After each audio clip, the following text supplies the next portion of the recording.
Graças a Deus, mais um estudo bíblico da nossa escola dominical nesse segundo trimestre, fortalecendo a família, né? Então é o nosso PEC, o Programa de Educação Cristã Continuada, onde através da escola bíblica nós estamos tendo esses ensinos maravilhosos para o crescimento do cristão, enfim, da família. E hoje, na lição de número 4, nós estaremos falando de um tema importantíssimo, né? Sobre a bênção do casamento.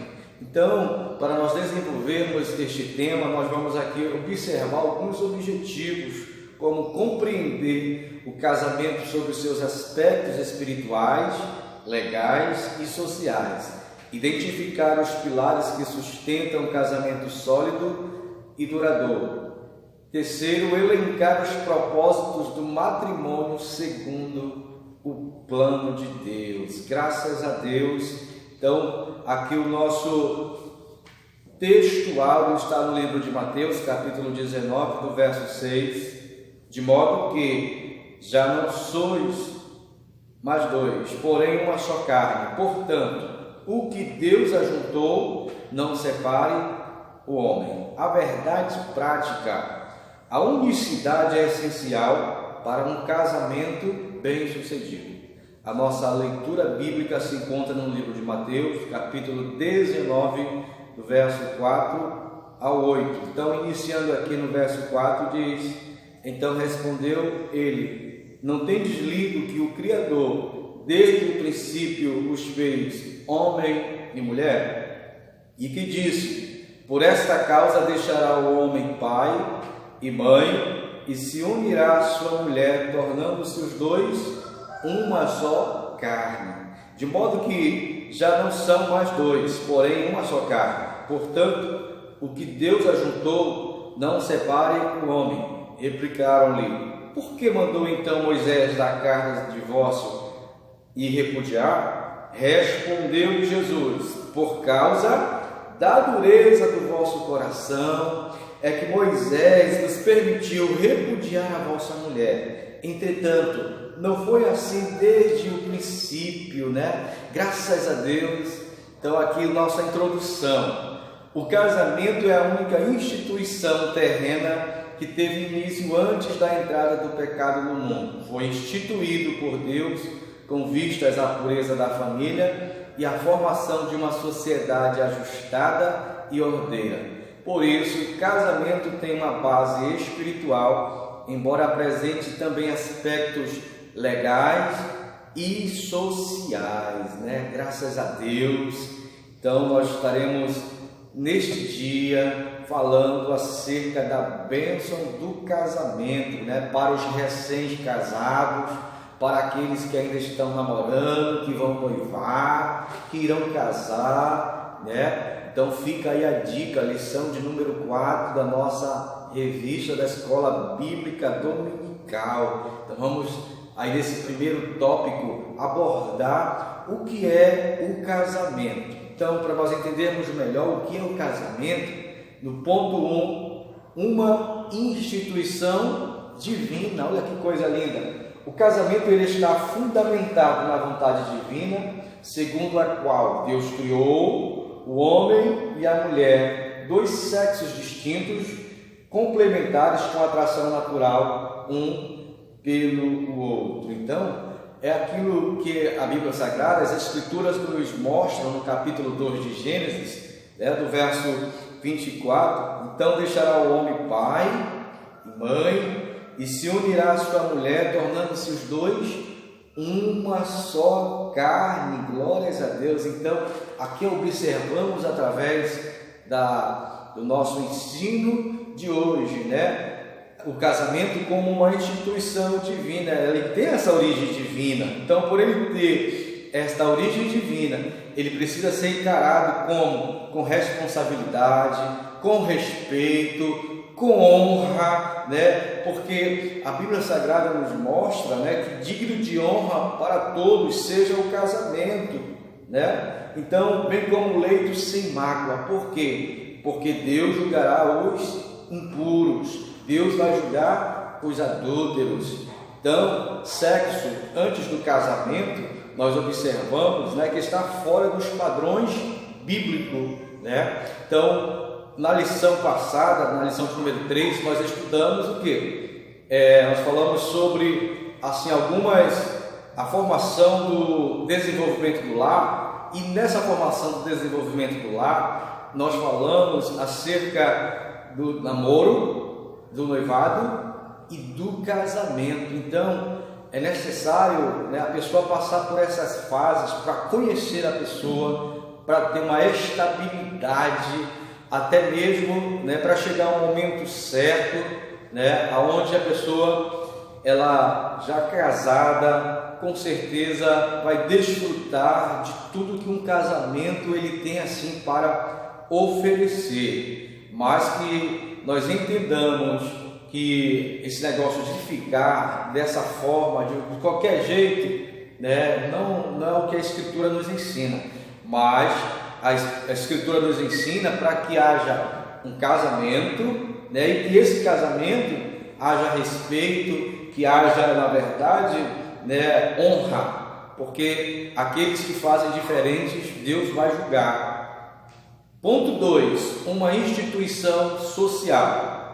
Embora o casamento hoje dependa de formalidades legais, desde a antiguidade era celebrado com o apoio solene das famílias envolvidas, e só isso bastava. Antes e agora, as famílias dos cônjuges se unem na expectativa da formação de um novo lar, uma nova família, na qual os filhos podem nascer e receber o amor e o cuidado de pai e mães, né?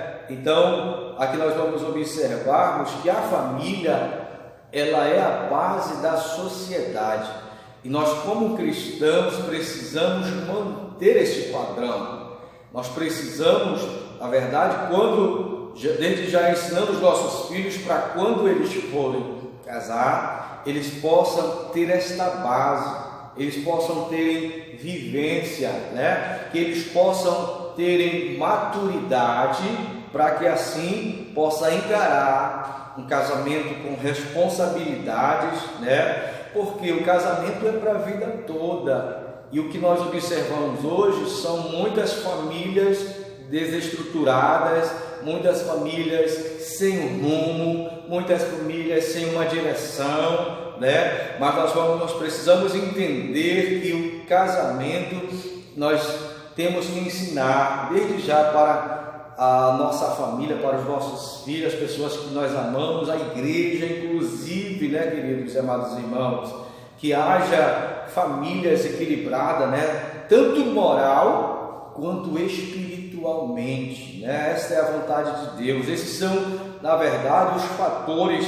para nós termos uma sociedade próspera, uma sociedade equilibrada para a glória do Senhor nosso Deus. Ponto 3, uma instituição legal. Sabemos que o casamento é garantido e protegido por lei. No ato do casamento, os cônjuges se submetem a um processo legal que regulamenta a sua convivência e o comportamento entre ambos. De modo geral, os preceitos legais mais justos do casamento têm amparo e base nas Escrituras Sagradas.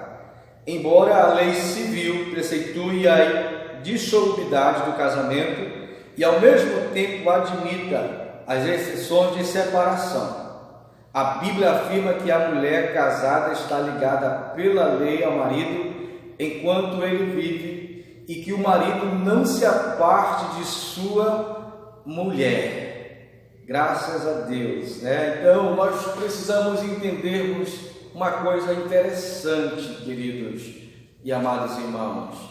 Na nossa leitura bíblica que nós lemos no livro de Mateus, no capítulo 19, aqui no verso 4, o que diz aí? Olha, então respondeu ele: não tendes lido que o Criador desde o princípio fez homem e mulher, e que disse: por esta causa deixará o homem pai e mãe, se unirá a sua mulher, tornando-se os dois uma só carne, de modo que já não sois mais dois, porém uma só carne.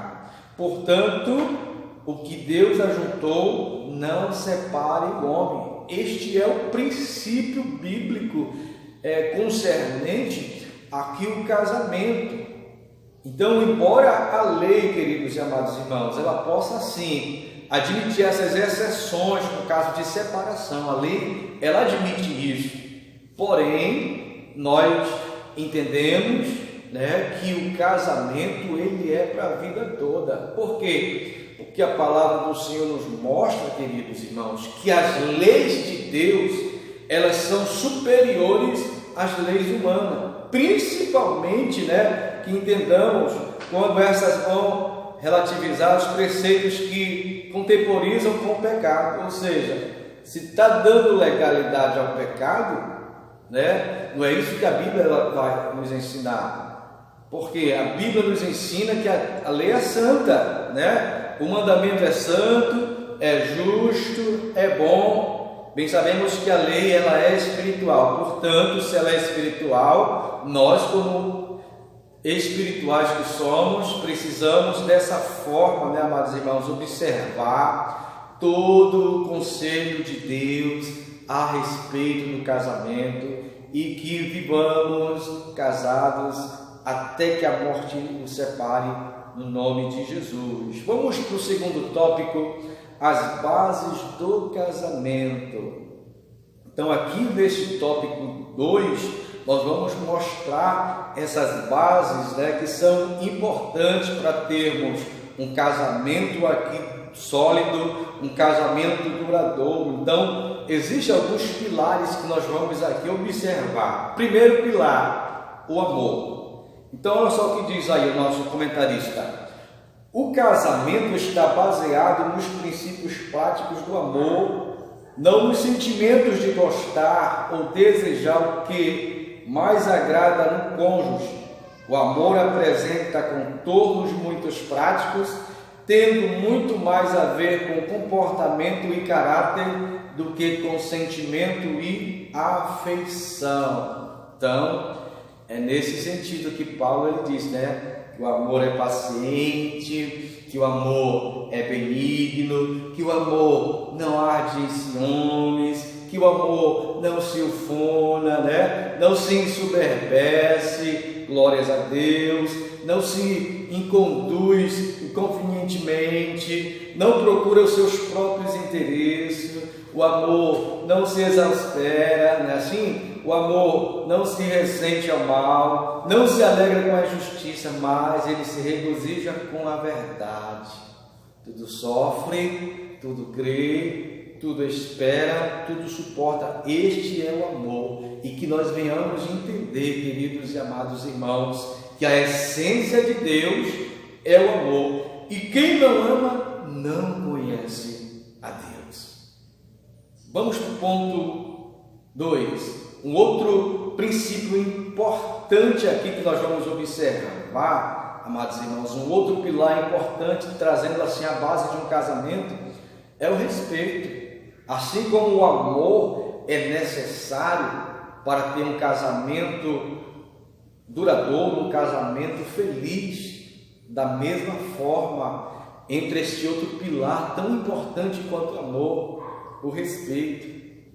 A maior expressão de respeito é a fidelidade. A infidelidade do casal quebra o vínculo de confiança e tem efeitos graves no relacionamento, tanto emocionais quanto espirituais. Porque rompe esta aliança? A partir do momento que um dos cônjuges quebra esta aliança, essa aliança ela foi rompida, né? Ficou sequelas, ficou marcas, até quebras mesmo.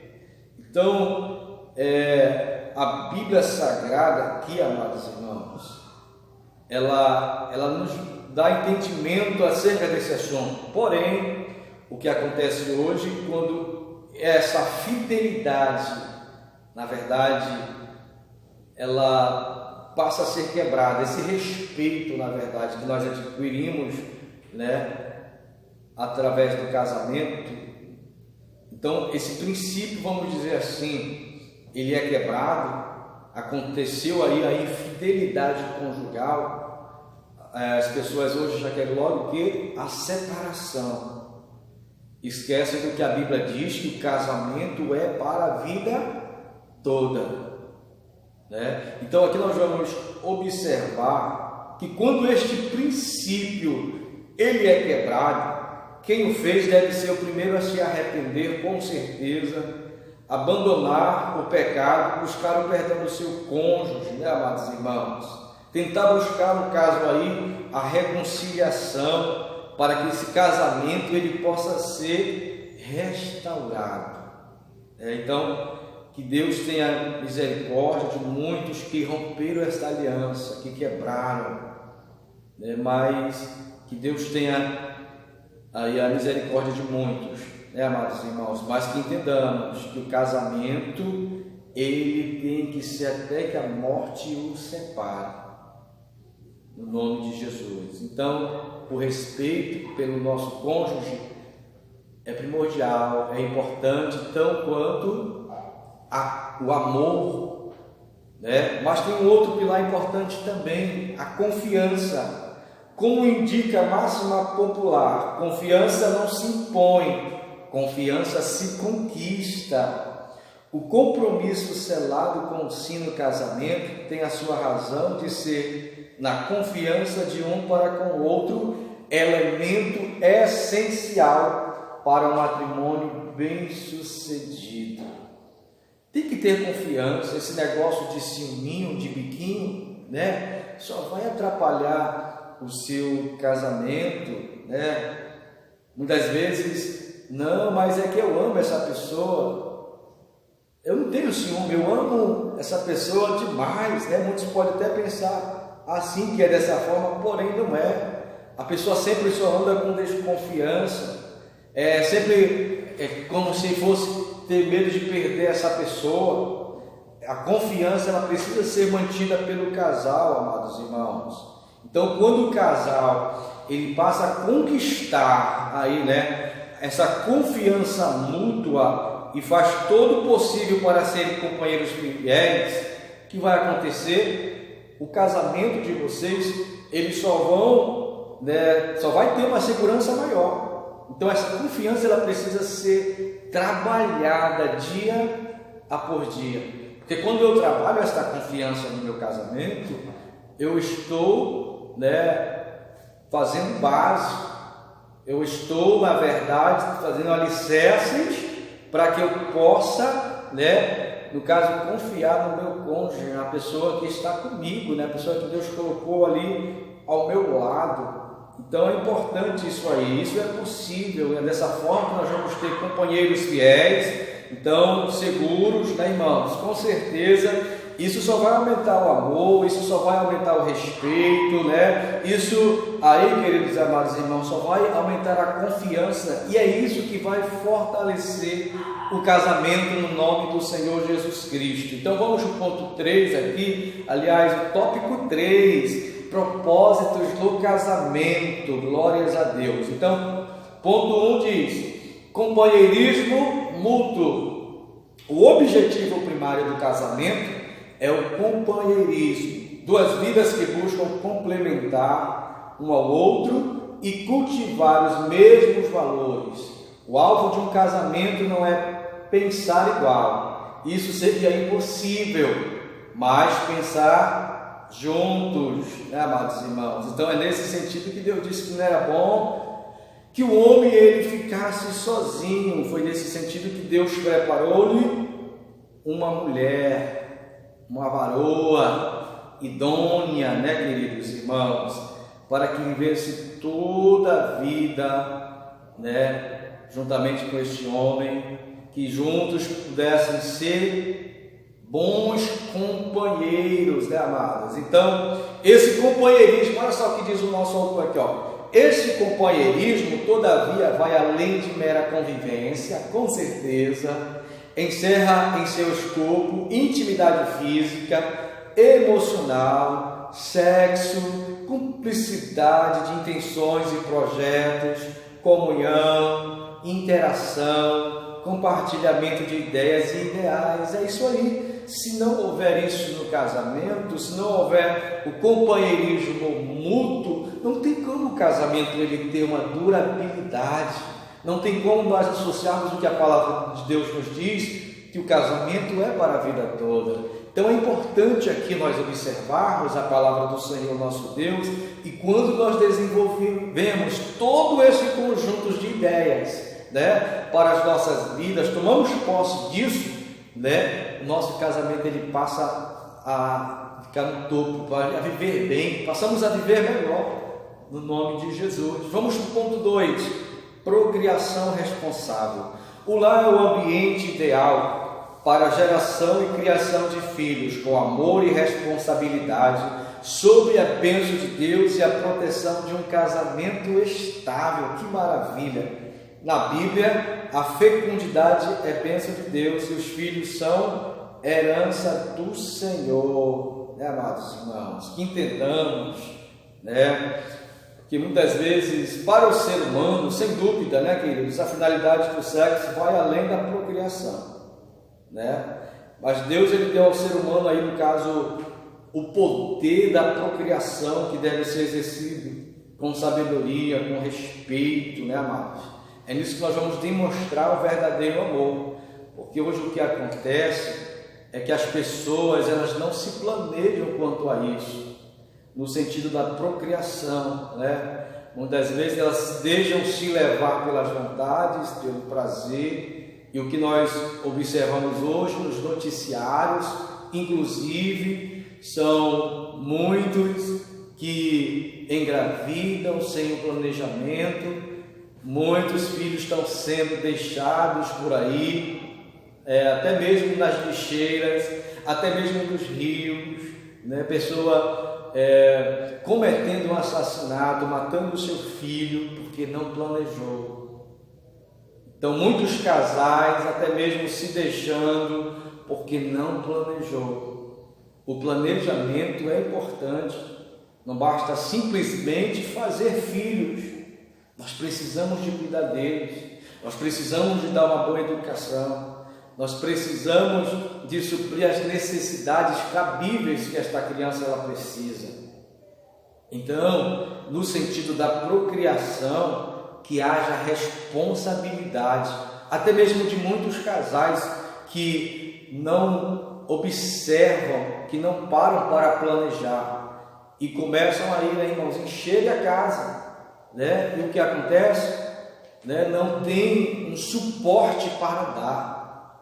Isso, né, acontece porque não tem planejamento, né? E com isso a pessoa passa a ser irresponsável. Mas Deus ele não quer que nós sejamos assim. Deus ele quer que nós, com certeza, observamos a procriação de uma forma responsável, né, para a glória de Deus. Ponto 3, cuidado dos filhos. As crianças do lar são a complementação do casamento, são a alegria e a esperança dos pais. O cuidado dos filhos abrange, além da instrução e educação secular, uma segura orientação espiritual cristã. É isso que nós acabamos aqui de ministrar, né? O filho ele precisa receber essa educação, bem como todos os cuidados necessários, né? Esse filho ele precisa receber. Então, é no lar cristão, queridos irmãos, que mediante a palavra do Senhor nosso Deus, que nós vamos sermos esses exemplos, bons exemplos, na verdade, para os nossos filhos, né? Mostrando esse caráter de um bom pai, mostrando essas boas, na verdade, coisas que podemos assim dar para eles, ensinar através do nosso comportamento, da nossa maneira de viver, até mesmo que esses propósitos de Deus possam estar na vida dos nossos filhos, mas que nós possamos observar a palavra que nos diz: Pai, ensina a criança no caminho em que deve andar. Então é uma responsabilidade nossa, e nós como igreja precisamos ter este cuidado. Tem muitos pais que estão indo à igreja e os filhos estão ficando em casa. Tem muitos pais que não estão ensinando o filho a ter uma vida de oração, não estão ensinando o filho a ler a palavra, o filho já ter compromisso com Deus, entendendo que existe um Deus no céu, existe um Criador, existe, amados irmãos, alguém que está acima de tudo, e esta criança ela precisa crescer já entendendo todas essas coisas, bem como ser uma criança educada, que a educação ela não é da escola, a escola apenas ela vai complementar aquilo que nós, na verdade, ensinamos.